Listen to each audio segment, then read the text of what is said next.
सुनो, ये सब्जियां अच्छी लग रही हैं। टोकरी भर आलू भी दे दो। ठीक है।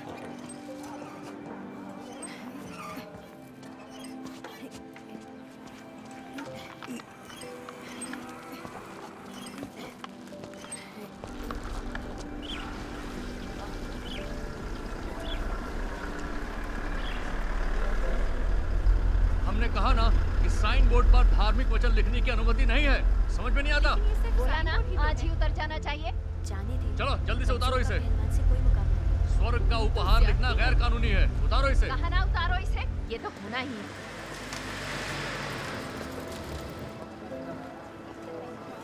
अरे वहाँ क्या चल रहा है? चलो देखते हैं। ईसाइयत के चीनीकरण पर नई नीति, ये क्या है? सीसीपी के हाथों धार्मिक आस्था का उत्पीड़न। आओ आओ सब लोग देखो। केंद्रीय सरकार ने एक नया नोटिस जारी किया है। ईसाइयत के चीनीकरण पर नई नीति। अच्छी तरह देख लो और इस खबर को फैला दो। ये क्या है? जोर से पढ़ो। अरे इसमें तो लिखा है कि सार्वजनिक ईसाई स्थलों में एक खास जगह पर चीनी झंडा लगाया जाए। क्या कलीसियाओं पर भी लागू होगा?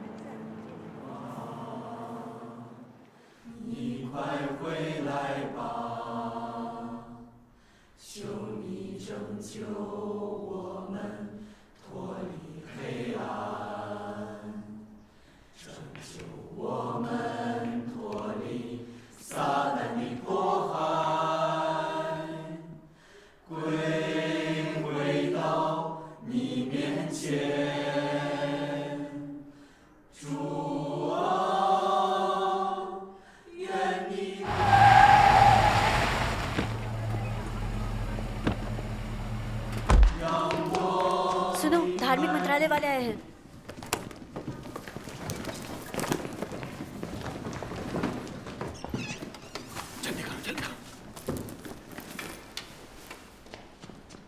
नीचे मत जाओ।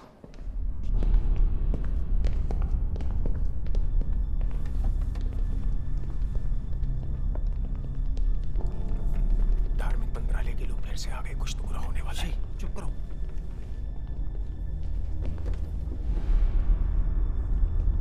पादरी शू कहाँ है? वो आए नहीं।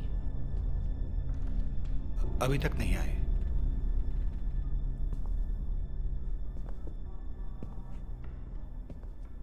पिछली बार मैंने तुम्हें क्या कहा था?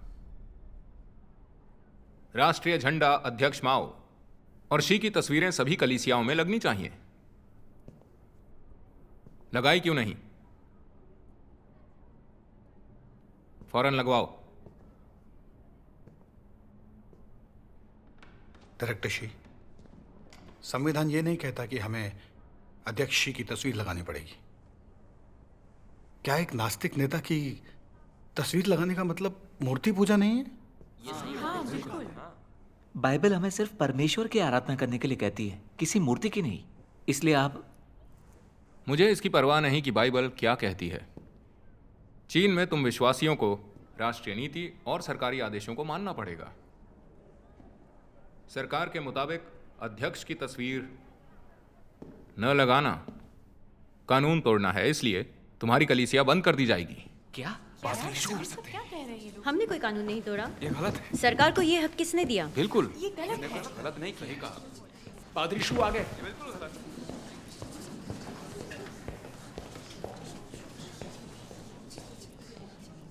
डायरेक्टर शी, ऐसा नहीं है कि हम राष्ट्रीय नीति का सम्मान नहीं करते। कलीसिया परमेश्वर की आराधना करने का स्थान है। यहां अध्यक्ष की तस्वीर लगाना ठीक नहीं होगा। ये कोई ग्रेट हॉल ऑफ पीपल नहीं है। बिल्कुल सही है।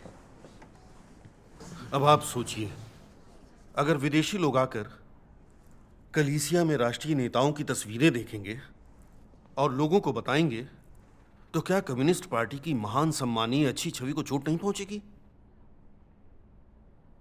अध्यक्ष शी परमेश्वर में नहीं बल्कि मार्क्सवादी नास्तिकता में यकीन रखते हैं। आप लोग चाहें तो परमेश्वर की तरह उनकी आराधना कर सकते हैं। हम प्रभु यीशु की आराधना करते हैं। आप हमारी धार्मिक आजादी पर पाबंदी नहीं लगा सकते। बिल्कुल। तस्वीर लगाना ईसाइयत के चीनीकरण का विशेष चिन्ह है। दूसरी कलीसियाएं भी लगाती हैं और तुम्हें भी ऐसा करना पड़ेगा। यह आदेश पूरे देश के लिए है और बाइबल भी कहती है कि सत्ता के लोगों को परमेश्वर ने वहां बैठाया है और उनकी आज्ञा का पालन परमेश्वर का आज्ञा पालन है। क्या इतनी सी बात भी तुम्हें समझ नहीं आती? विदेशी कलीसिया में कहीं भी राष्ट्रीय नेताओं की तस्वीरें नहीं लगाई जाती। सही है। क्या आपको नहीं लगता कि ये एक बेतुकी मांग है? बिल्कुल सही बात है। विदेशी कलीसियाएं क्या करती हैं मुझे परवाह नहीं। चीन में आस्था रखने का मतलब है अध्यक्ष शी की तस्वीर लगाना। यह राष्ट्रीय नीति है। जो कलीसियाएं ऐसा नहीं करती उन सभी को बंद कर दिया जाता है। क्या? चलो तस्वीर लगाओ अभी। डायरेक्टर शी, ये इतना जरूरी मसला नहीं है। मुझे हर एक से बात करनी पड़ेगी। नहीं, अगर ऐसा नहीं किया तो कलीसिया बंद कर दी जाएगी। किस आधार पर? ऐसे ही तो अत्याचार है। जल्दी करो, अभी तुरंत लगाओ। ऐसा नहीं हो सकता। फौरन लगाओ जल्दी। अभी। चलो जल्दी करो। ठीक है फिर। चलो जल्दी लगाओ। पादरी शू, हम तस्वीर नहीं लगा सकते। हाँ, नहीं लगा सकते। ये प्रभु के प्रति अपराध है। हाँ। ये सरकारी आदेश है, हम क्या कर सकते हैं? आप जाइए, मैं कर लूंगा। अगर कलीसिया बंद करवानी है तो मत लगाओ।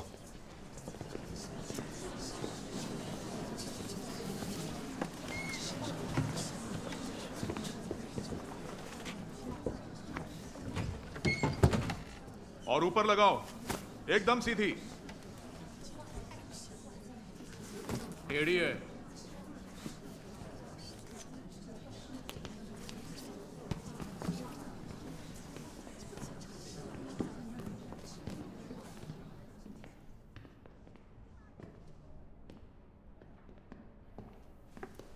ये भजन पुस्तिकाएं तो जब्त कर ली गई थी ना? आप लोग यहां राष्ट्रगान गाते हैं? हाँ बिल्कुल। ठीक है, तो अभी गाकर सुनाओ। देखें तुम लोग कितना अच्छा गाते हो। गाओ।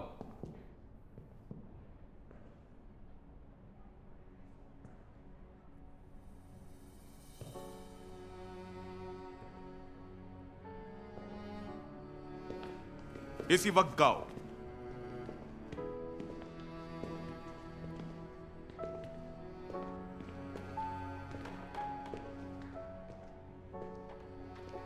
भाइयों बहनों, मेरे साथ गाओ। आइए, पादरी शू के साथ गाएं। चलिए सबको मिलकर गाना चाहिए। 起来，起来，不愿做奴隶的人们，把我们血肉注入我们心的长城。中华民族到了。 तुम भी साथ में गाओ।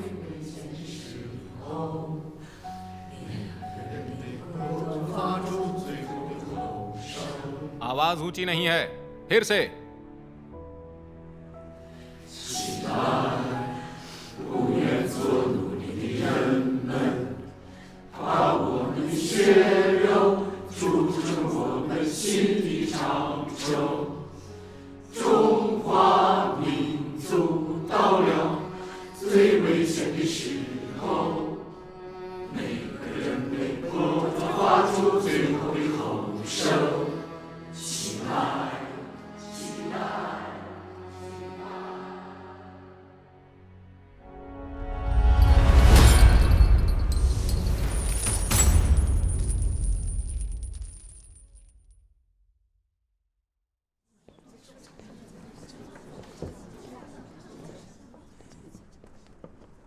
पादरी शू, अब हम लोग झंडा फहरा रहे हैं, राष्ट्रगान गा रहे हैं और 19वीं नेशनल पीपल्स कांग्रेस की भावना और शी जिनपिंग के विचारों की बात कर रहे हैं।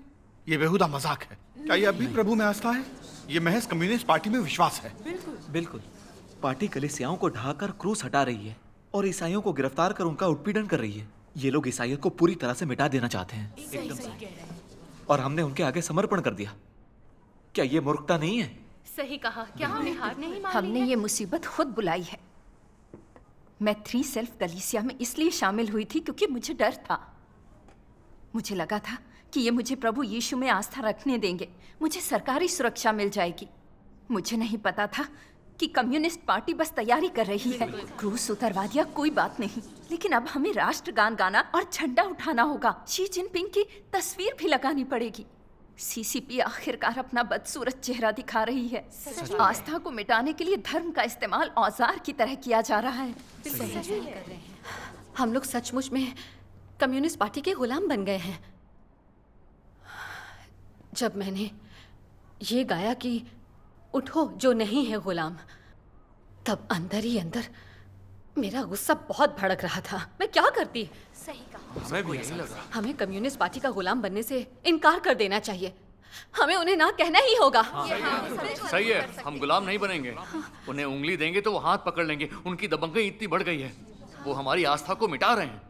सही बात है। अगर मैं कलीसिया में प्रार्थना नहीं कर सकता तो मैं घर पर करूंगा। इस तरह की सेवाओं के चलते अब मैं नहीं आने वाला। चलिए। भाइयों बहनों, मैं आपकी भावना समझता हूं, लेकिन मेरे हाथ बंधे हैं।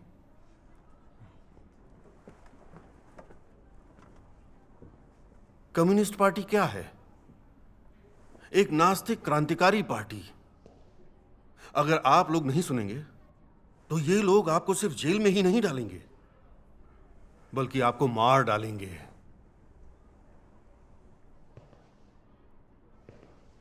उन तमाम गृह कलीसियाओं को देखो, वो लोग सिर्फ क्रूस ढोना जानते हैं। वो लोग 3 सेल्फ की बजाय जेल जाना पसंद करेंगे। जैसे चमकती पूर्वी बिजली के कितने लोगों को जेल की सजा हो चुकी है। या उन्हें अपंग बना दिया गया है या मार डाला गया है। क्या प्रभु इस तरह की आस्था को स्वीकृति देता है? अगर जीवन प्राप्ति से पहले तुम्हें मार दिया गया तो क्या इससे परमेश्वर की महिमा बढ़ेगी? क्या तुम इस तरह स्वर्ग के राज्य में प्रवेश कर सकते हो? नहीं, हम ऐसा तो नहीं कर सकते। कोई तो जरिया होगा।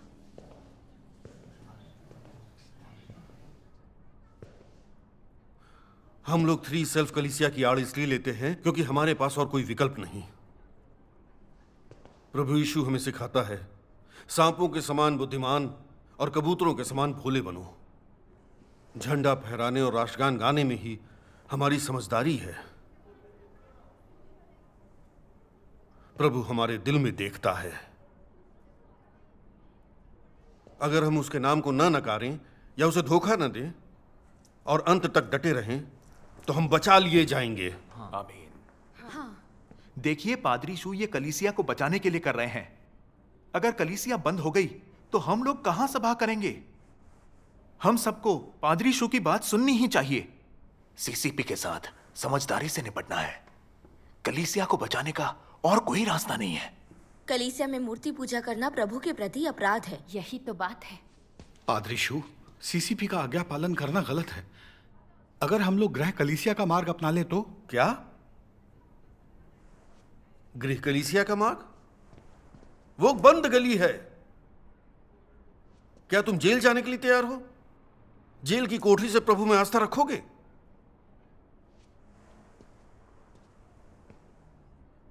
बेवकूफ।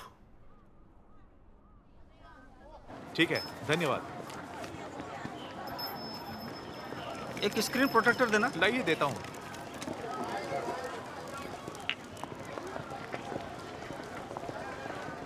ये देखा तुमने, क्या जमाना आ गया है ना। कलीसियाओं के ऊपर भी झंडा लगा हुआ है। हाँ बिल्कुल। उस दिन मैं एक बौद्ध मंदिर के पास से जा रहा था, देखा सन्यासी लोग झंडा लेकर जा रहे हैं और उसकी वंदना भी कर रहे हैं। उन्होंने उससे सलामी तक दी।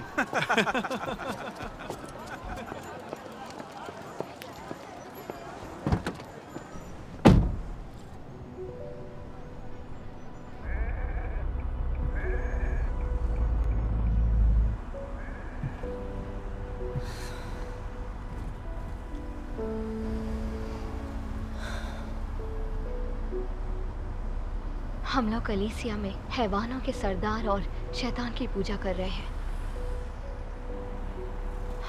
अगर यही चलता रहा तो प्रभु के लौटने पर क्या हमें स्वर्ग के राज्य में ले जाया जा सकेगा?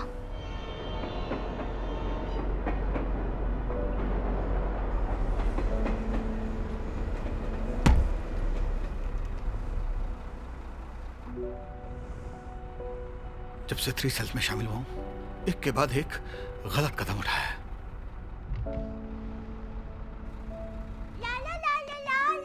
धीरे बेटा।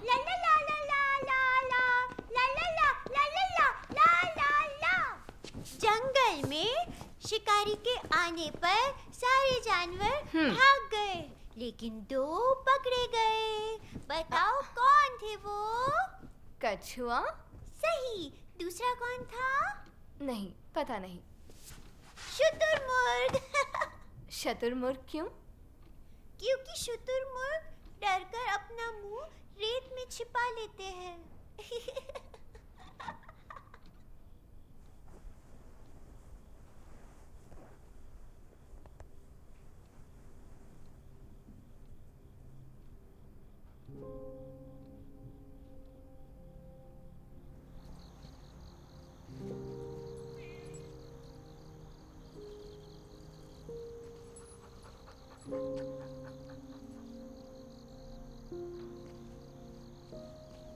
देश भर में यही नीति लागू है।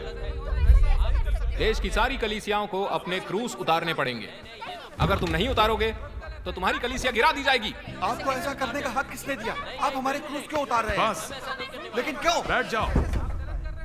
ये गलत है। आवाज ऊंची नहीं है। फिर से।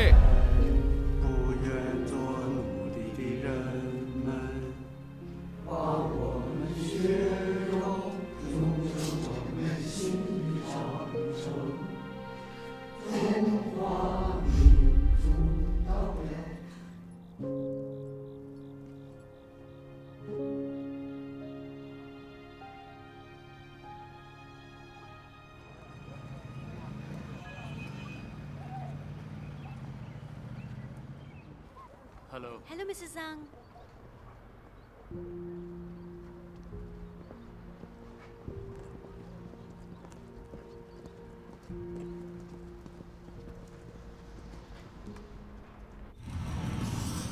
भाई झांग। भाई मैंग, भाई सॉन्ग, तुम्हें देखकर अच्छा लगा। हम लोग एक मुश्किल स्थिति में हैं, इसलिए आना पड़ा। हमने सुना है कि धार्मिक मंत्रालय कलीसिया पर झंडा लगाने और राष्ट्रगान गाने के लिए दबाव डाल रहा है। मालूम है तुम लोग इसे कभी स्वीकार नहीं कर सकते। सही कहा। सीसीपी ने हमें 3 सेल्स कलीसिया में शामिल करवाया तो उसके लिए तो मैं मान गया। तुम हंसोगे ये सुनकर कि मैं डर के मारे शामिल हुआ। झंडा लगाने और राष्ट्रगान गाने का प्रभु की आस्था से क्या लेना देना? हाँ, उन्होंने हमें प्रकाशन पर धर्मों पे तेज देने से या प्रभु की वापसी का स्वागत करने से रोक दिया, लेकिन अब हम हैवानों के सरदार की पूजा करें, ये मैं स्वीकार नहीं कर सकता। प्रभु का धन्यवाद, आखिर तुम्हारी आंखें खुल गई। 3 सेल्फ कलीसिया में आस्था का अभ्यास करने का मतलब है शैतान के नियंत्रण में रहना। हाँ, आओ बैठो। सीसीपी की धार्मिक आजादी का दावा सिर्फ लोगों को धोखा देने के लिए है। उसका शैतानी चेहरा उजागर हो चुका है। अगर हम अब भी नहीं जागे तो क्या हम वाकई आस्था रखने वाले लोग हैं? ये हमारे ज़मीर के खिलाफ है। आखिरकार मैंने सीसीपी का परमेश्वर विरोधी चेहरा देख लिया। मैं अब शैतान के चंगुल में नहीं रहूंगा। सही है। 3 सेल्फ में होना मतलब तुम ढोंगी हो और हकीकत में प्रभु का अनुसरण नहीं करते। मुझे लगता है प्रभु ने हमें पहले ही छोड़ दिया है, इसलिए मुझे गृह कलीसिया का मार्ग अपनाना पड़ेगा। देखो अभी भी देर नहीं हुई है। गृह कलीसिया में तुम्हारा स्वागत है। प्रभु का धन्यवाद। प्रभु का धन्यवाद। हेलो शाओसुन, कहाँ जा रहे हो? कुछ फल लेने गया था। अच्छा।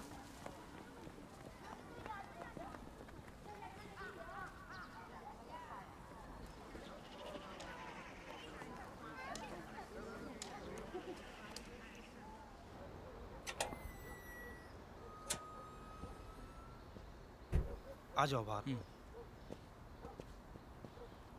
मिलते हैं।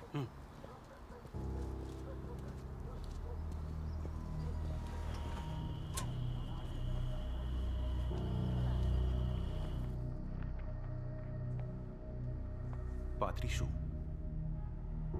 मैंने आज मेंग चांगलिन और भाई सोंग को देखा। मामा, मैं आ गई। चलो दादी। लो भाई महंगा आ गए। भाई सुन, पादरी शू आए हैं। सोचा तुम्हारी माँ से मिल लूं। चलो जूते उतार दो।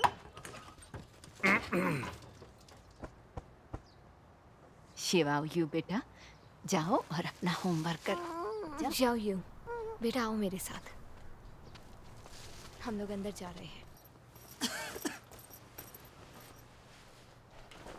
चांगलिन, गृह कलीसिया का मार्ग आसान नहीं है। शुनजी के अंकल गृह कलीसिया में थे, याद है? उन्हें कितनी सजा मिली थी? 7.5 साल। बिल्कुल।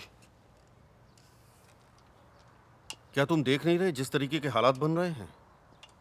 सीसीपी गृह कलीसियाओं को पूरी तरह से मिटा देना चाहती है। ऐसे वक्त में उसमें शामिल होना क्या अपनी कब्र खोदना नहीं है? वही है।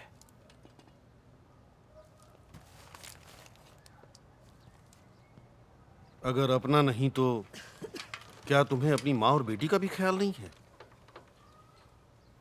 ये सही कह रहे हैं।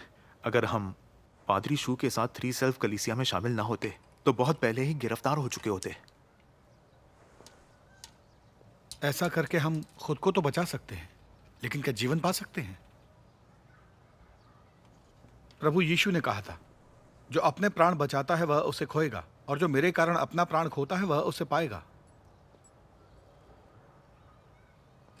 गृह कलीसियाओं को सताने पर भी वे शैतान के आगे झुकते नहीं। वे आस्था बनाए रखकर प्रभु का अनुसरण करते हैं। ये वही मार्ग है जो युगों युगों से संत अपनाते रहे हैं। चमकती पूर्वी बिजली के बारे में सोचिए, पता नहीं उन्होंने कैसे शुरुआत की, लेकिन मैंने सुना है कि सीसीपी उन्हें बुरी तरह से दबाती और सताती है, हालांकि वे अभी भी सुसमाचार का प्रसार करके गवाही देते हैं। उनके मार्ग को देखो और हमारी हालत पर नजर डालो, बहुत खराब है। 3 सेल्फ कलीसिया शी जिनपिंग के विचारों के अनुसार मत परिवर्तन के केंद्र बन चुके हैं। प्रभु वापस आने पर हमें स्वीकार करेगा? मुझे हमेशा लगता है कि भयंकर आपदा हमारे एकदम करीब है, मानो प्रभु ने हमें त्याग दिया हो। क्या उनकी नीतियों को मानना बस उन्हें अपने से दूर रखना नहीं है? हाँ। इसके अलावा 3 सेल्फ मार्ग अपनाने और सत्ता का आज्ञा पालन करने की बात बाइबल में भी कही गई है। वो गलत कैसे हो सकती है? रोमियो 13:1 क्या कहता है? हर एक व्यक्ति शासकीय अधिकारियों के अधीन रहे, क्योंकि सभी अधिकार परमेश्वर की ओर से हैं, और जो अधिकार हैं वे परमेश्वर के ठहराए हुए हैं। ऐसा करना बाइबल की शिक्षाओं के अनुरूप है। 3 सेल्फ मार्ग में पादरी शू द्वारा हमारी अगुवाई सही है। ये बाइबल के अनुरूप है। पादरियों को परमेश्वर ने नियुक्त किया है। अगर हम गृह कलीसियाओं के लिए पादरियों और एल्डरों को छोड़ देंगे तो उसके परिणाम हम सोच भी नहीं सकते। ये सही है। मेरा ख्याल है हम गिरफ्तारी और जेल के डर से उस मार्ग को अपनाते हैं, क्योंकि हम हैवानी और शैतानी ताकतों से भय खाते हैं, और बचकर भी दुष्टों का सरदार शैतान हम पर कब्जा कर लेता है। हम उसके आगे झुक जाते हैं। यह परमेश्वर की महिमा को बढ़ाना है या उसे शर्मिंदा करना है? अपनी कलीसिया में शैतान की पूजा करना परमेश्वर का अपमान और उन्हें धोखा देना है। आप ये बात समझ क्यों नहीं पा रहे हैं? चांगलिंग, एक बार हमारी बात सुन लो। सीसीपी की कठोर कार्रवाई में कितने ही लोग मारे जा चुके हैं। हम प्रभु में आस्था शांति और सुरक्षा के लिए ही रखते हैं ना। माँ,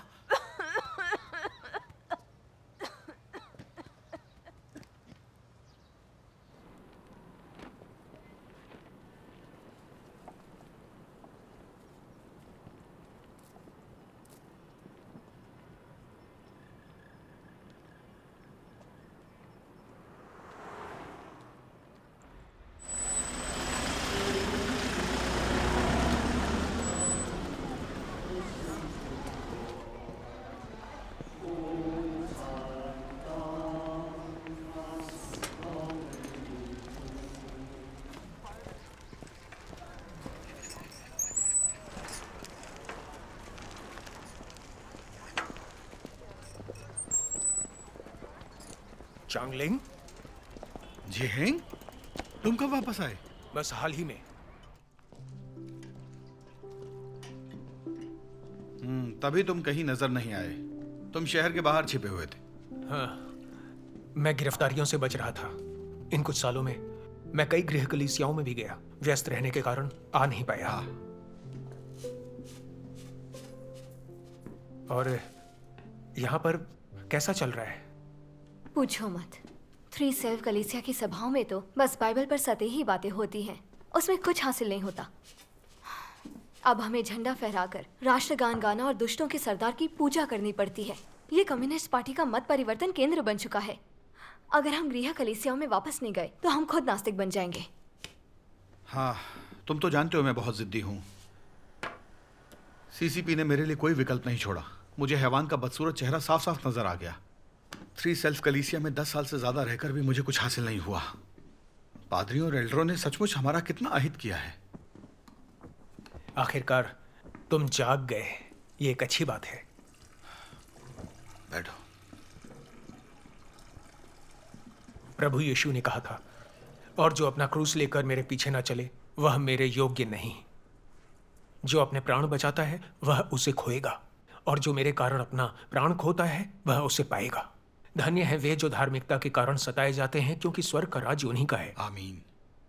हम सब ने कितनी ही बार प्रभु के ये वचन पढ़े हैं, लेकिन कितने लोग हैं जो क्रूस को धारण कर प्रभु का अनुसरण कर पाते हैं?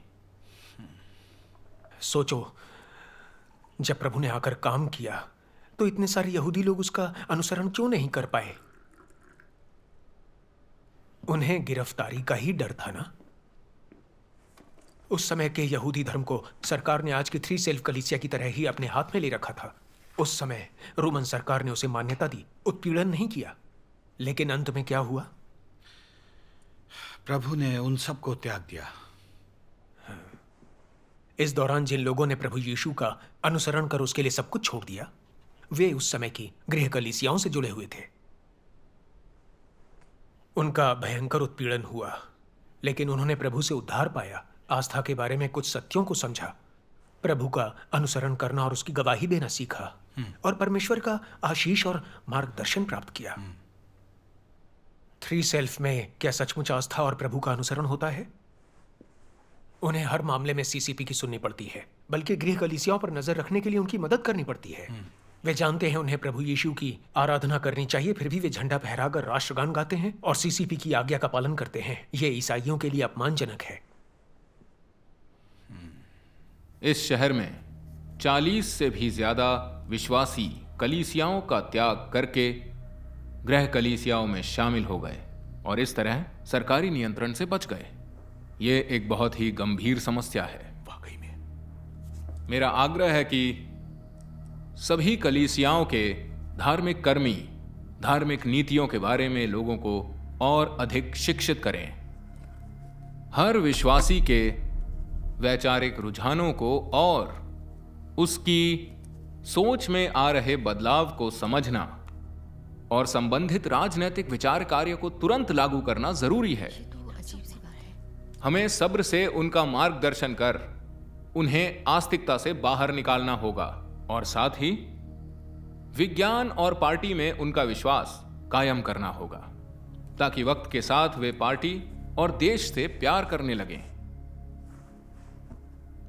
तभी हम धार्मिक आस्था को पूरी तरह से मिटाकर चीन को एक नास्तिक देश बना सकते हैं।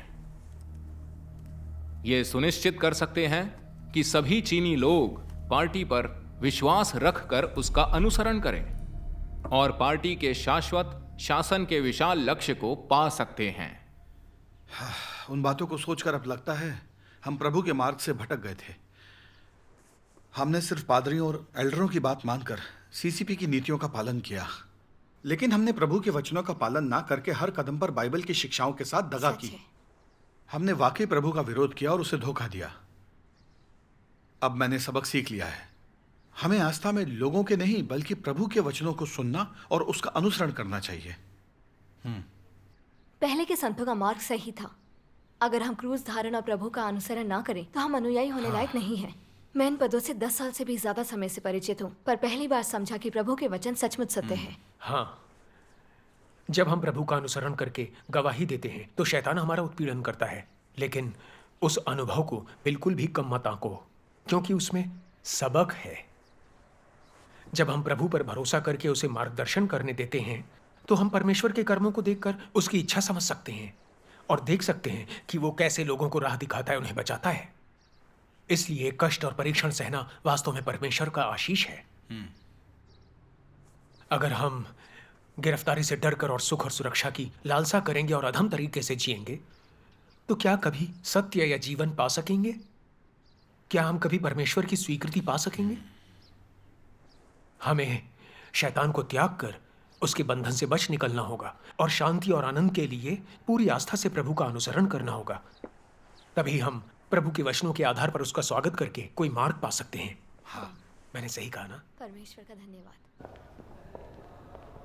पादरी शू, चीफ, हमने सुना है कि आपकी कलीसिया के कुछ लोग सरकार की धार्मिक नीतियों का काफी विरोध कर रहे हैं। हम जानते हैं कि वो लोग कौन हैं और हम हालात की जांच कर रहे हैं। बेहतर होगा कि आप इन लोगों से जुड़े मसलों की जांच करने में हमारी मदद करें। आप निष्क्रिय न रहें। चीफ, ये सही है कि 2 लोग सुन नहीं रहे थे, लेकिन अब मसला हल हो गया है। आप निश्चिंत रहें, मैं आपके काम में पूरा सहयोग करूंगा।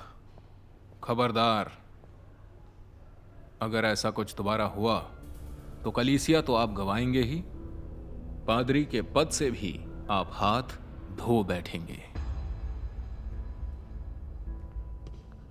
चीफ, मैं आपको यकीन दिलाता हूं, ऐसा कुछ आगे कभी नहीं होगा। सुनकर अच्छा लगा।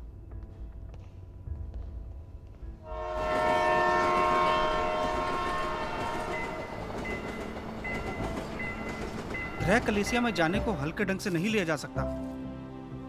क्या पादरी शू की अनुमति नहीं चाहिए? उसकी हमें जरूरत क्यों है? उनका अनुसरण करने का मतलब है झंडा फहराकर शैतानों की पूजा करना। यही हमें तबाह कर रहे हैं। भाई मैं चलती हूँ। ठीक है, मिलते हैं बाद में।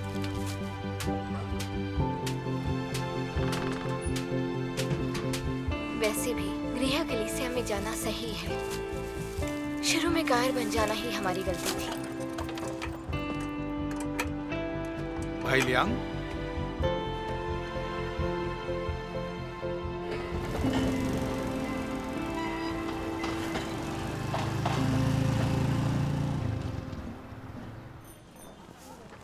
जाइए। अच्छा सर, सुनिए, आप किस मोहल्ले में रहती हैं? सुनो शाओझांग, डायरेक्टर वेई, आपकी गली में आजकल काफी अजनबी लोग नजर आते हैं। वे लोग किसके घर जाते हैं? किसके घर?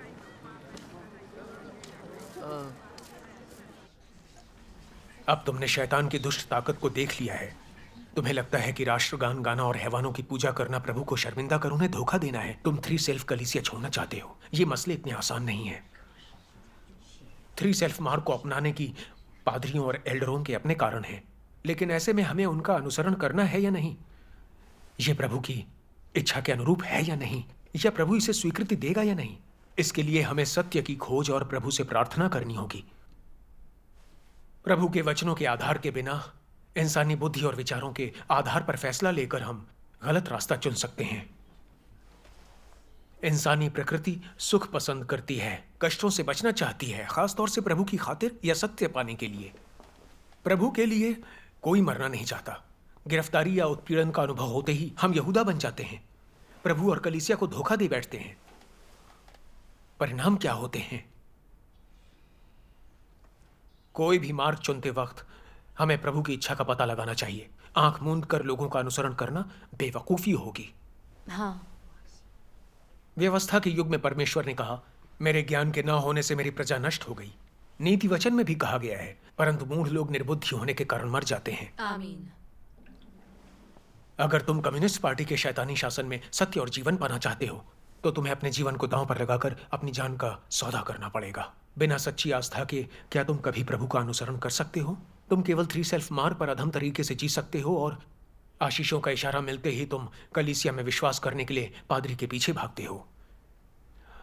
इससे नीति वचन की भविष्यवाणी पूरी होती है और निश्चिंत रहने के कारण मूढ़ लोग नष्ट होंगे।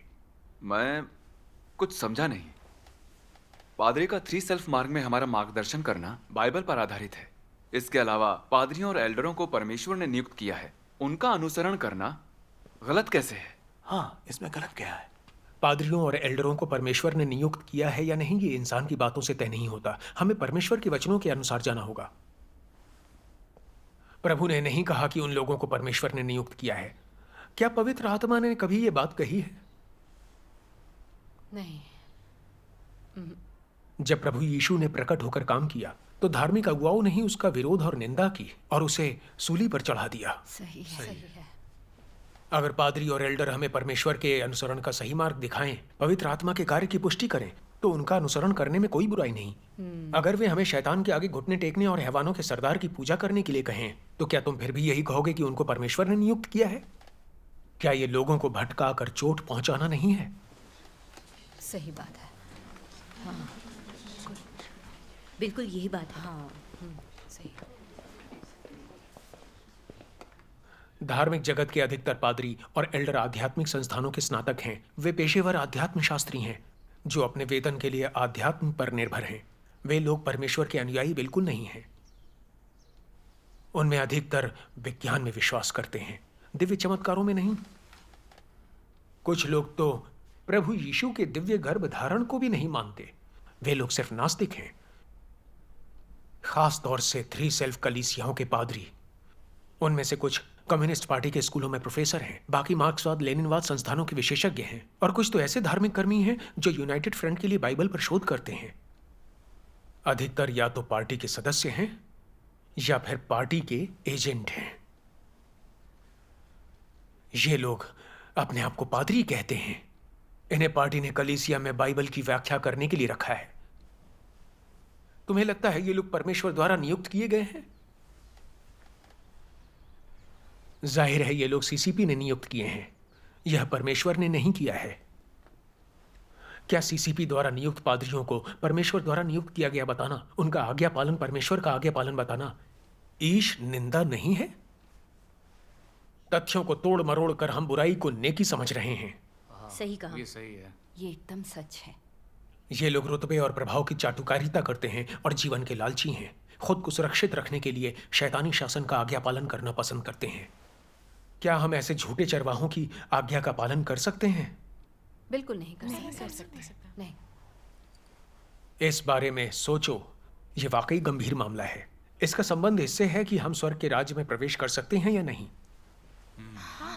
ये वाकई अहम है। सही। पादरी और एल्डर सचमुच पाखंडी हैं। शैतानी ताकतों के आगे समर्पण करने वाले झूठे चरवाहे हैं। हम इतने सालों तक भ्रम में ही रहते रहे। हमें लगा कि उन्हें परमेश्वर ने नियुक्त किया है, इसलिए हम उनका अनुसरण करते रहे। बिल्कुल।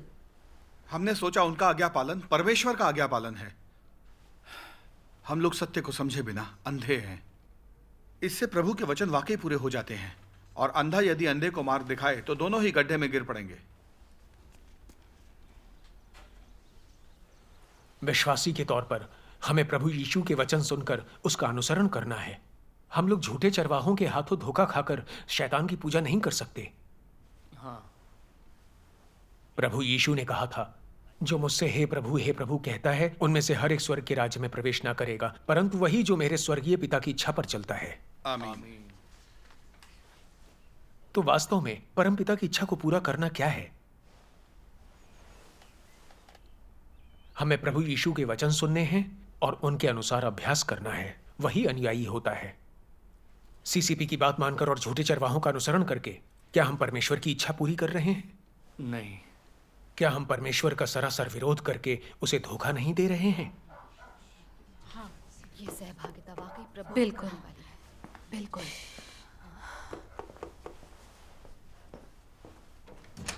चांगलिंग, दरवाजा खोलो। पड़ोस की समिति के लोग हैं। पड़ोस की समिति के लोग, जल्दी सब लोग पीछे के रास्ते से निकल जाओ।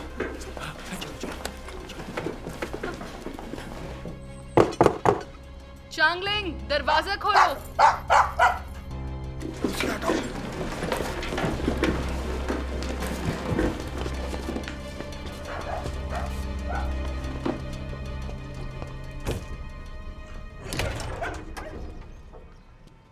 डायरेक्टर वेई, चांगलिंग, यहाँ क्या चल रहा है? मुझे आपकी आवाज सुनाई नहीं दी। यहाँ बाहर के लोग आए हुए थे ना? थोड़ी देर के लिए कुछ दोस्त आए थे, चले गए। चले गए? हाँ। किस किस्म के दोस्त थे? विश्वासी थे ना? कलीसिया के कुछ भाई बहन मेरी माँ से मिलने आए थे। सुना है तुमने कलीसिया छोड़कर घर पर ही सभाएं शुरू कर दी।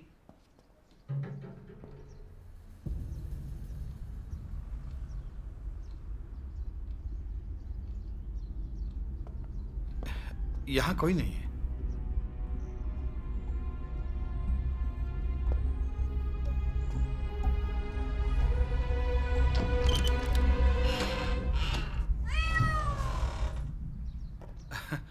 मेरी बिल्ली की टाइमिंग देखी आपने?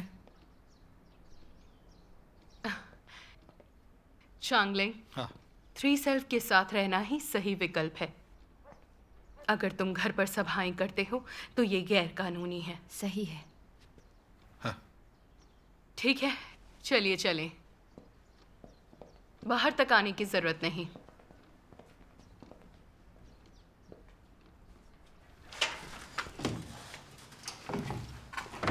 वो लोग चले गए। यहाँ सभाएं करना सुरक्षित नहीं है, कोई दूसरी जगह ढूंढते हैं। मेरा घर कैसा रहेगा? ठीक रहेगा। सब लोग अलग अलग निकलो। ध्यान रखिए। तुम भी अपना ख्याल रखना। मिलते हैं।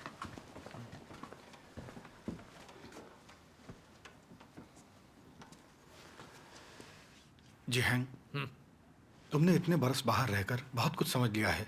तुम चीजों को इतने साफ तौर पर कैसे समझते हो? हाँ, मैंने तुम्हें पहले बताने की हिम्मत नहीं की। अब चूंकि तुमने देख लिया है कि 3 सेल्फ क्या है, तो अब तुम मेरी बात सुनो। पिछले कुछ सालों में मैंने सर्वशक्तिमान परमेश्वर को स्वीकार कर लिया है। अच्छा, तुम्हें चमकती पूर्वी बिजली में विश्वास है? हाँ, और मैं तुम्हें एक अच्छी खबर बताने वापस आया हूँ। वाह, क्या बात है। आओ उसके बारे में बताओ। ठीक है, चलो आओ। हम विश्वासी प्रभु का इंतजार करते हैं, लेकिन हमें उसका स्वागत कैसे करना चाहिए? हमें पवित्र आत्मा द्वारा कलीसिया को कहे वचनों को सुनना चाहिए। प्रकाशित वाक्य में भविष्यवाणी दी गई है, जिसके कान हो वो सुन ले कि आत्मा कलीसियाओं से क्या कहता है। इसे कितनी बार दोहराया गया है? 7 बार। इसे इतनी बार क्यों दोहराया गया है? यह याद दिलाना कि प्रभु के स्वागत में मुख्य है परमेश्वर की वाणी को सुनना। आओ। ये बात कितनी सच है। ये तो वाकई एक नई रोशनी है। बिल्कुल।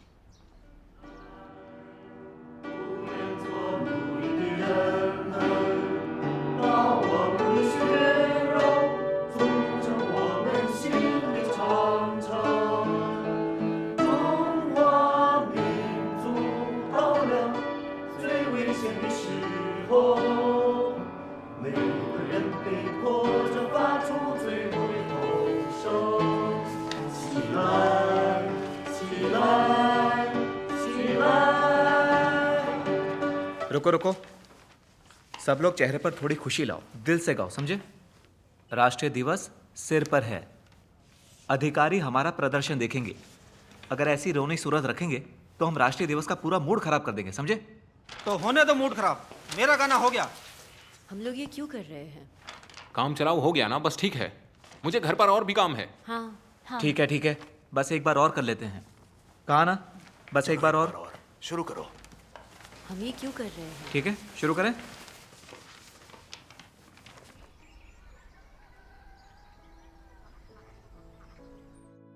सर्वशक्तिमान परमेश्वर कहते हैं, परमेश्वर की 6000 वर्षीय प्रबंधन योजना समाप्त हो रही है और राज्य का द्वार उनके लिए खोल दिया गया है जो उसके प्रकटन को चाहते हैं। प्रिय भाइयों और बहनों, तुम लोग किसकी प्रतीक्षा कर रहे हो? तुम किसे खोजते हो? क्या तुम परमेश्वर के प्रकटन की प्रतीक्षा कर रहे हो? क्या तुम उसके पदचिन्हों को खोज रहे हो? परमात्मा के दर्शन के लिए कोई कैसे ललायत होता है और परमेश्वर के पद चिन्हों को पाना कितना कठिन है। इस तरह के युग में, इस तरह की दुनिया में परमेश्वर के प्रकटन के दिन को देखने के लिए हमें क्या करना चाहिए?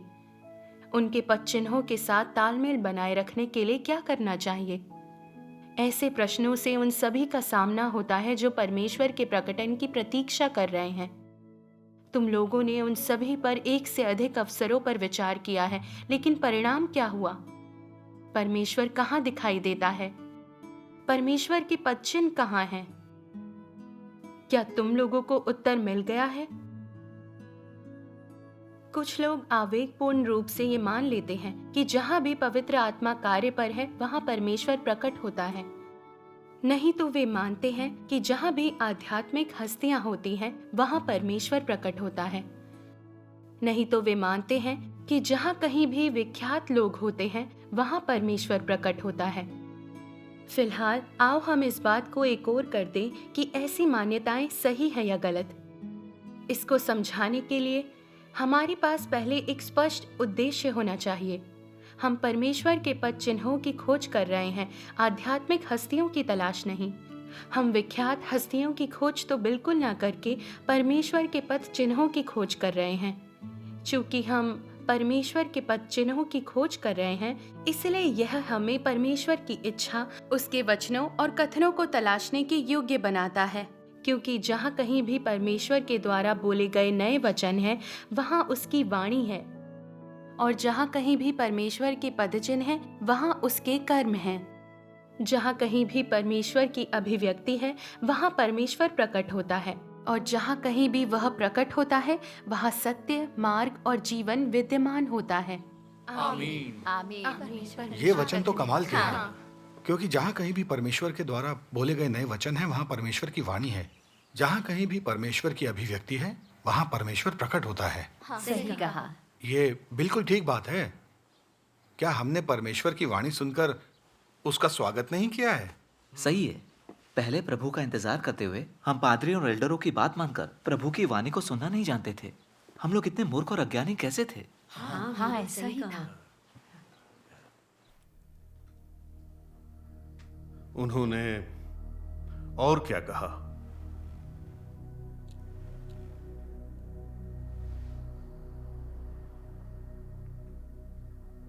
उन्होंने कहा अधिकतर 3 सेल्फ कलीसिया के पादरी कम्युनिस्ट पार्टी के एजेंट हैं।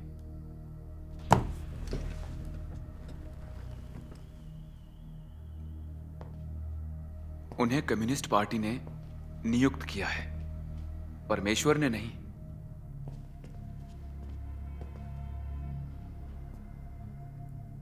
भाई मैंग और बहन फैंग जैसे लोग सबसे अहम सहकर्मी है। वो लोग अक्सर भेंटें भी देते हैं। अगर उन्होंने कलीसिया छोड़ दी तो हमें भारी नुकसान होगा।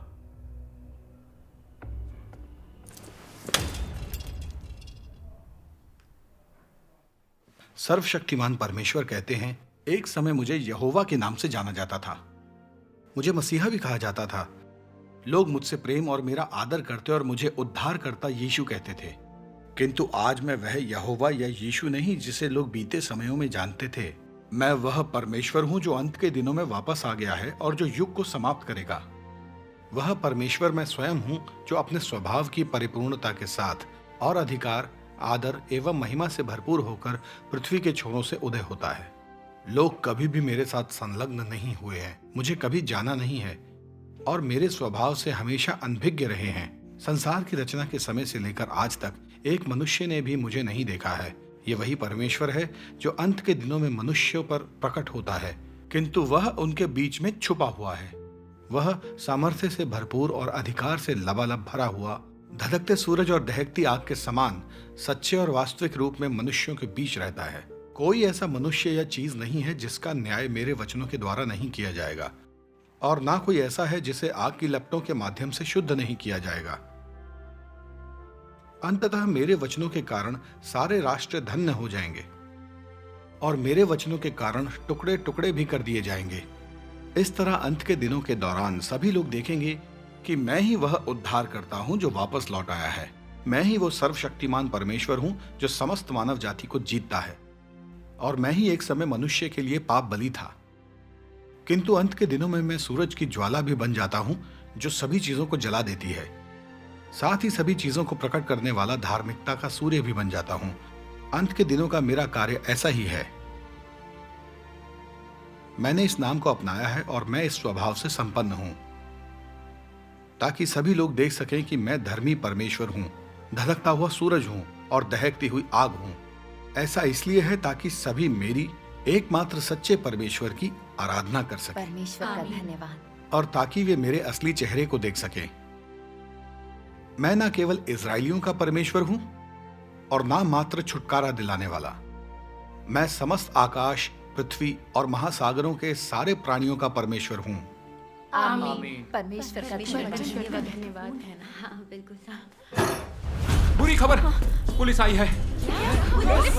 कहाँ जाएंगे? कैसे हुआ? घबराओ मत।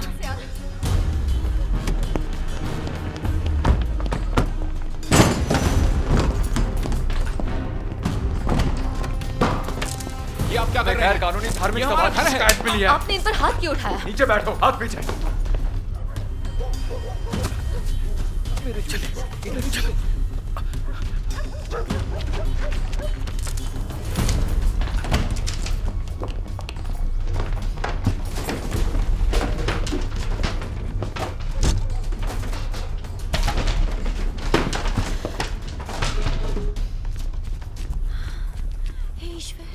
ये तो बहुत खौफनाक था। किसी कमीने ने हमारी शिकायत की होगी। कितनी घटिया हरकत है। उन्हें अपने पापों की सजा मिलेगी। कलीसिया ही ज्यादा सुरक्षित है।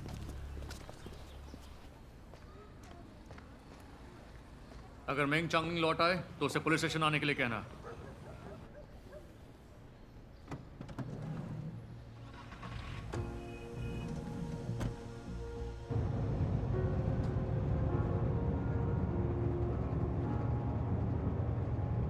पुलिस हर जगह तुम्हें ढूंढ रही है। हमारे होम टाउन जाकर छिप जाओ।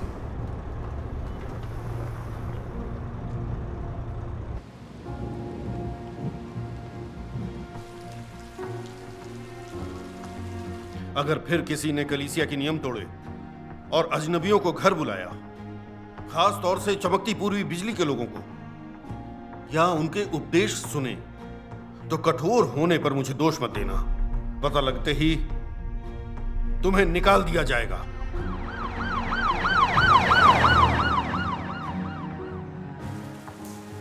पिछले कुछ दिनों से पादरी शू हमें सच्चे मार्ग की जांच पड़ताल करने से और चमकती पूर्वी बिजली के लोगों से संपर्क करने से रोक रहा है। उसने कहा कि अगर किसी ने ऐसा किया तो उसे निकाल दिया जाएगा। अब हर कोई लाचार है और जांच पड़ताल करने की हिम्मत नहीं कर रहा।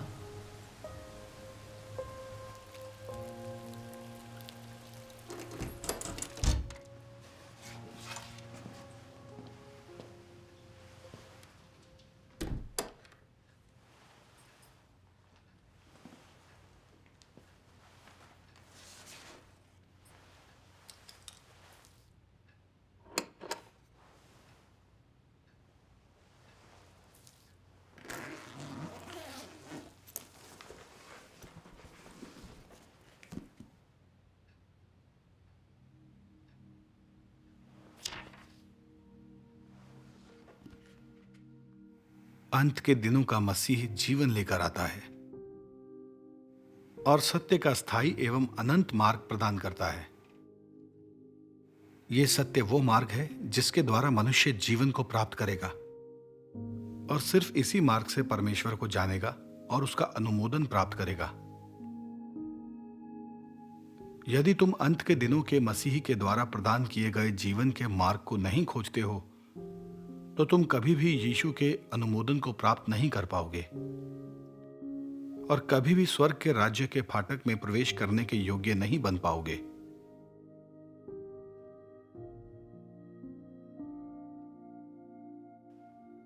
जो मसीह के सत्य पर भरोसा किए बिना जीवन प्राप्त करने की अभिलाषा करते हैं, वे पृथ्वी पर सबसे हास्यास्पद लोग हैं।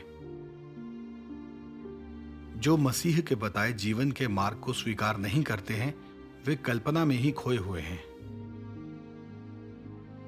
इसलिए जो अंत के दिनों के मसीह को स्वीकार नहीं करते हैं, वे हमेशा के लिए परमेश्वर के द्वारा घृणित समझे जाएंगे। अंत के दिनों में मसीह मनुष्यों के लिए परमेश्वर के राज्य का प्रवेश द्वार है। उससे होकर गए बिना कोई प्रवेश नहीं कर सकता। मसीह के माध्यम बिना कोई भी परमेश्वर के द्वारा पूर्ण नहीं होगा।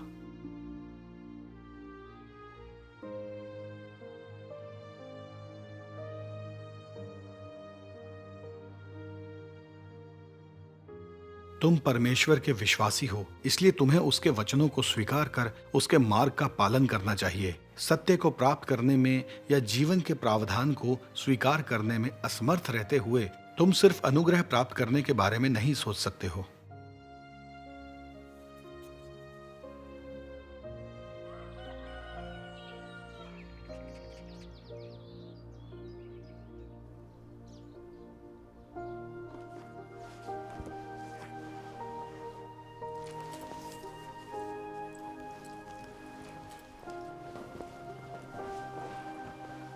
मसीह अंत के दिनों में आता है ताकि वे जो उस पर विश्वास करते हैं उन्हें जीवन प्रदान किया जाए।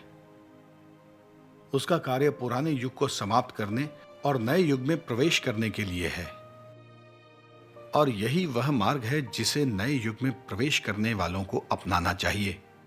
यदि तुम उसे ना पहचान कर उसकी भर्त्सना करते हो, निंदा करते हो और उसे उत्पीड़ित करते हो, तो तुम अनंत समय तक जलाए जाते रहने के लिए निर्धारित हो और तुम कभी भी परमेश्वर के राज्य में प्रवेश नहीं कर पाओगे, क्योंकि ये मसीह ही स्वयं पवित्र आत्मा और परमेश्वर की अभिव्यक्ति है, जिसे परमेश्वर ने पृथ्वी पर अपना कार्य सौंपा है। इसलिए मैं कहता हूं कि अंत के दिनों के मसीह के द्वारा जो भी कार्य किया गया है उसे स्वीकार ना करके तुम पवित्र आत्मा की निंदा करते हो। जो प्रतिकार पवित्र आत्मा की निंदा करने वालों को सहना होगा वो सभी के लिए स्वतः स्पष्ट है। मैं यह भी कहता हूं कि यदि तुम अंत के दिनों के मसीह का विरोध करोगे और उसे ठुकराओगे, तो ऐसा कोई भी नहीं है जो तुम्हारे लिए इसका नतीजा भुगत लेगा। इसके अलावा आज के बाद फिर कभी तुम्हें परमेश्वर का अनुमोदन प्राप्त करने का अवसर नहीं मिलेगा। यदि तुम इस गलती पर प्रायश्चित करते भी हो तो भी तुम कभी परमेश्वर का चेहरा नहीं देख पाओगे, क्योंकि तुम जिसका विरोध करते हो वह मनुष्य नहीं है। जिसको ठुकरा रहे हो वह क्षुद्र प्राणी नहीं है बल्कि मसीह है। क्या तुम इसके परिणामों के बारे में जानते हो? तुमने कोई छोटी मोटी गलती नहीं बल्कि एक बहुत ही जघन्य अपराध किया होगा। इसलिए मैं सलाह देता हूं कि सत्य के सामने जहरीले दांत मत दिखाओ या आलोचना मत करो, क्योंकि केवल सत्य ही तुमको जीवन दिला सकता है, और इसके अलावा कुछ भी तुम्हें नया जन्म पाने या फिर से परमेश्वर का चेहरा देखने की अनुमति नहीं दे सकता है। आमीन। आमीन। सर्वशक्तिमान परमेश्वर के वचन बहुत ही मूल्यवान हैं। हम इतने खुशहाल, लोकतांत्रिक, सभ्य और समरसतापूर्ण देश में रहते हैं। मजबूत सामाजिक परिवेश में आजादी से परमेश्वर की आराधना करते हैं। मैं इसके लिए बहुत कृतज्ञ हूं। यह चीन पर परमेश्वर का आशीष है। आमीन। इसलिए हमें देश और कलीसिया से प्यार और दूसरों की मदद करके परमेश्वर की महिमा बढ़ानी चाहिए। केंद्रीय समिति के निर्देशों का पालन करना चाहिए। 19वीं नेशनल पीपल्स कांग्रेस के लक्ष्यों के लिए अपना योगदान देना चाहिए। देश की शक्ति, खुशहाली और लोगों के स्वास्थ्य के लिए हमें प्रार्थना करनी चाहिए। आमीन।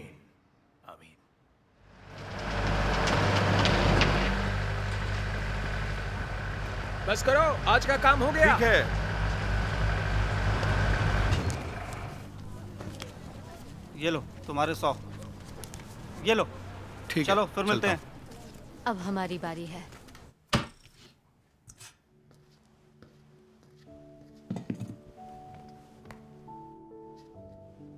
जब यीशु मनुष्य के संसार में आया तो उसने अनुग्रह के युग में प्रवेश कराया और व्यवस्था का युग समाप्त किया। अंत के दिनों के दौरान परमेश्वर एक बार फिर देहधारी बन गया और इस देह धारण के साथ उसने अनुग्रह का युग समाप्त किया और राज्य के युग में प्रवेश कराया।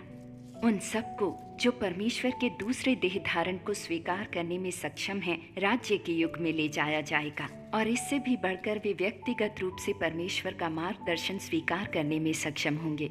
यद्यपि यीशु ने मनुष्यों के बीच अधिक कार्य किया, फिर भी उसने केवल समस्त मानव जाति के छुटकारे का कार्य पूरा किया और वह मनुष्य की पाप बलि बना। उसने मनुष्य को उसके समस्त भ्रष्ट स्वभाव से छुटकारा नहीं दिलाया। मनुष्य को शैतान के प्रभाव से पूरी तरह से बचाने के लिए यीशु को न केवल पाप बलि बनने और मनुष्य के पाप वहन करने की आवश्यकता थी, बल्कि मनुष्य को उसके शैतान द्वारा भ्रष्ट किए गए स्वभाव से मुक्त करने के लिए परमेश्वर को और भी बड़ा कार्य करने की आवश्यकता थी।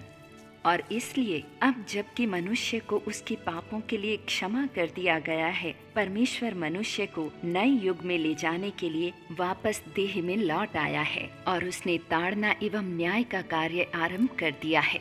यह कार्य मनुष्य को एक उच्चतर क्षेत्र में ले गया है। वे सब जो परमेश्वर के प्रभुत्व के अधीन समर्पण करेंगे उच्चतर सत्य का आनंद लेंगे और अधिक बड़े आशीष प्राप्त करेंगे। वे वास्तव में ज्योति में निवास करेंगे और सत्य, मार्ग और जीवन प्राप्त करेंगे।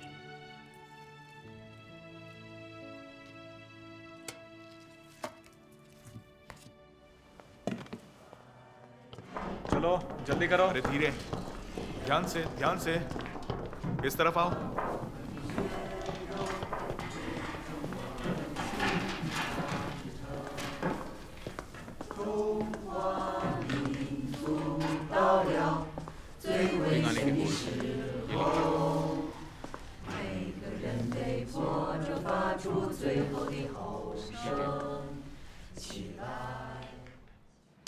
डायरेक्टर शी, अरे नहीं, रख लीजिए।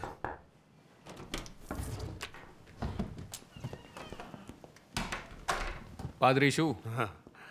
आपका अपनी कलीसिया में राष्ट्रीय दिवस का प्रदर्शन एक बहुत ही महत्वपूर्ण कार्यक्रम है। जी। इसका अर्थ जानते हैं? इसका अर्थ है कि अधिक से अधिक लोग पार्टी की ईसाइयत के चीनीकरण की नीति का स्वागत कर रहे हैं। जहां लोगों का दिल जीता जाता है वहीं हम जाते हैं। इससे हमारी पार्टी के लिए अधिकतर लोगों का प्यार और समर्थन भी जाहिर होता है। ब्यूरो चीफ, मिस्टर मा आपकी कलीसिया में राष्ट्रीय दिवस के उत्सव को बहुत महत्वपूर्ण मानते हैं। आप उन्हें निराश नहीं कर सकते। बेशक, मैं वादा करता हूं, उत्सव अच्छे से मनाया जाएगा। ऐसा ही होना चाहिए। आपको सिर्फ पार्टी का आज्ञा पालन और अनुसरण करना चाहिए।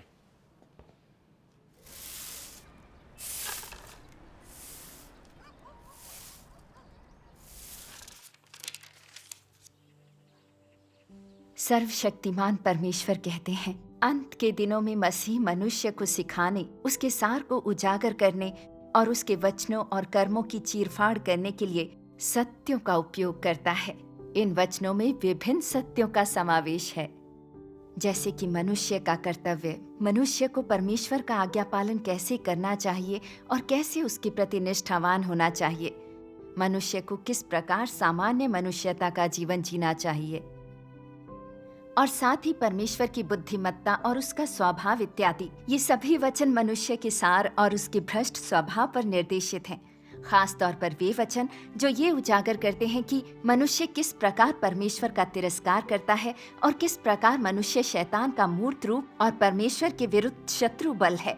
अपने न्याय का कार्य करने में परमेश्वर केवल कुछ वचनों के माध्यम से मनुष्य की प्रकृति को स्पष्ट नहीं करता, वो उसे उजागर कर उससे निपटता है और उसकी काट छांट करता है। उजागर करने, निपटने और काट छांट करने की इन विधियों को साधारण वचनों से नहीं, बल्कि उस सत्य से प्रतिस्थापित किया जा सकता है जिसका मनुष्य में सर्वथा अभाव है। यही विधियां ही न्याय कहलाती हैं। इस न्याय द्वारा ही मनुष्य को वशीभूत और परमेश्वर के प्रति समर्पण के लिए आश्वस्त किया जा सकता है और मनुष्य परमेश्वर का सच्चा ज्ञान भी प्राप्त कर सकता है। न्याय का कार्य मनुष्य में परमेश्वर के असली चेहरे की समझ पैदा करने और उसकी स्वयं की विद्रोहशीलता का सत्य उसके सामने लाने का काम करता है। न्याय का कार्य मनुष्य को परमेश्वर की इच्छा, परमेश्वर के कार्य के उद्देश्य और उन रहस्यों की अधिक समझ प्राप्त कराता है जो उसकी समझ से परे हैं। ये मनुष्य को अपने भ्रष्ट सार तथा अपनी भ्रष्टता की जड़ों को जानने, पहचानने और साथ ही अपनी कुरूपता को खोजने का अवसर देता है। ये सभी परिणाम न्याय के कार्य द्वारा लाए जाते हैं, क्योंकि इस कार्य का सार वास्तव में उन सभी के लिए परमेश्वर के सत्य, मार्ग और जीवन का मार्ग प्रशस्त करने का कार्य है। जिनका उस पर विश्वास है। यह कार्य परमेश्वर के द्वारा किया जाने वाला न्याय का कार्य है। आमीन। अगर तुम इन सत्यों को महत्वपूर्ण नहीं समझते, अगर तुम इनसे बचने के सिवाय कुछ नहीं समझते, या ऐसा नया तरीका ढूंढा जाए जिनमें ये शामिल ना हो, तो मैं कहूंगा कि तुम घोर पापी हो। अगर तुम विश्वासी हो फिर भी सत्य या परमेश्वर की इच्छा को नहीं खोजते, ना ही उस मार्ग से प्यार करते हो जो परमेश्वर के निकट लाता है, तो तुम एक ऐसे व्यक्ति हो जो न्याय से बचने की कोशिश कर रहा है, और तुम एक कठपुतली और गद्दार हो जो महान श्वेत सिंहासन से भागता है। परमेश्वर ऐसे विद्रोही को नहीं छोड़ेगा जो उसकी आंखों के नीचे से बचकर भागता है। ऐसे मनुष्य और भी अधिक कठोर दंड पाएंगे। आमीन। आमीन। परमेश्वर का धन्यवाद। ये सही है, ये सही है। शाओचन कहाँ है? आ रही है, जल्दी करो। अरे हम लोग तुम्हारा इंतजार कर रहे हैं। लो आ गई, लो आ गई। तैयार हो जाओ।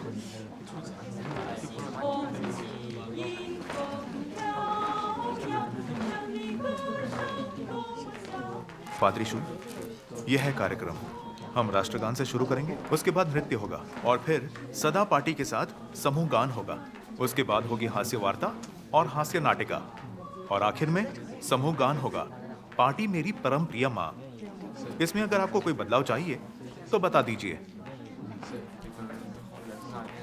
पार्टी मेरी परम प्रिय माँ को ऊपर ले आते हैं और सदा पार्टी के साथ को आखिर में ले आते हैं। ठीक है, ये बदलाव कर लेते हैं। ठीक है।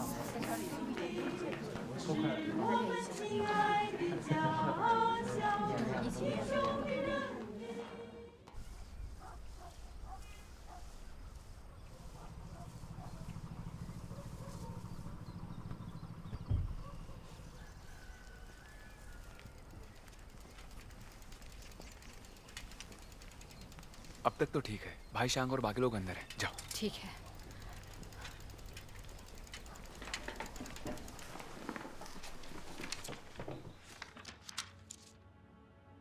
कई जगह परमेश्वर ने सीनियों के देश में विजेताओं के एक समूह को प्राप्त करने की भविष्यवाणी की है। दुनिया के पूर्व में विजेताओं को प्राप्त किया जाता है।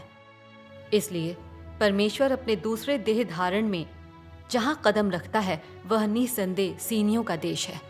ठीक वहीं जहां बड़ा लाल अजगर कुंडली मारे पड़ा है, वहां परमेश्वर बड़े लाल अजगर के वंशज को प्राप्त करेगा ताकि यह पूर्णतः पराजित और शर्मिंदा हो जाए।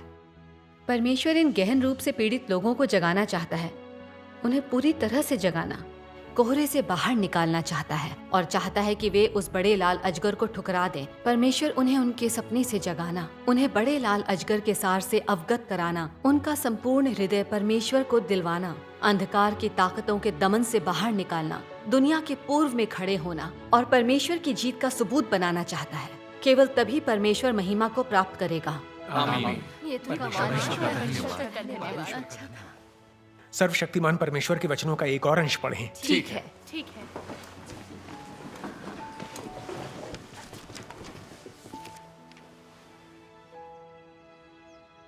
क्या तुम सब ने कभी मिलने वाली आशीषों को स्वीकार किया है? क्या कभी तुम सब ने तुमसे किए गए वायदों को खोजा है? तुम लोग निश्चय ही मेरी रोशनी के नेतृत्व में अंधकार की शक्तियों के गढ़ को तोड़ोगे। तुम अंधकार के मध्य निश्चय ही मार्गदर्शन करने वाली ज्योति को नहीं खोओगे। तुम सब संपूर्ण सृष्टि पर स्वामी होगे और शैतान पर निश्चय ही विजयी बनोगे। तुम सब निश्चय ही बड़े लाल अजगर के राज्य के पतन के समय मेरी विजय की गवाही देने के लिए असंख्य लोगों की भीड़ में खड़े होगे। तुम लोग निश्चय ही सिनिम के देश में दृढ़ और अटूट खड़े रहोगे। कष्ट सहते हुए तुम मेरी आशीषों को प्राप्त करोगे और मेरी महिमा को ब्रह्मांड भर में निश्चय ही बिखेरोगे। आमीन। परमेश्वर का धन्यवाद। परमेश्वर का धन्यवाद।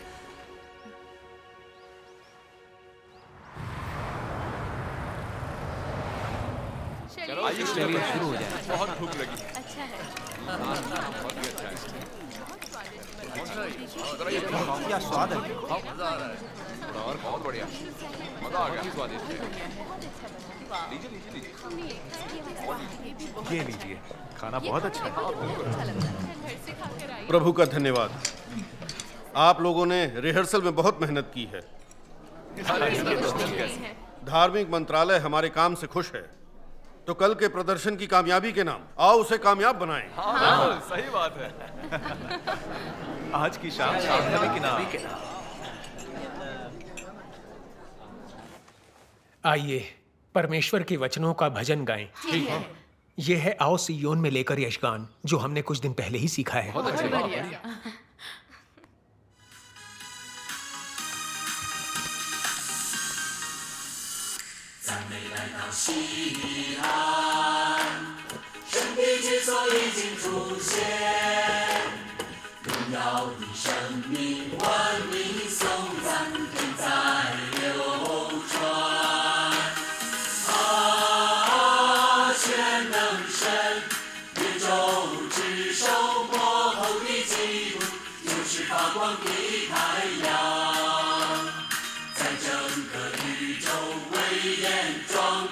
喜爱闪闪。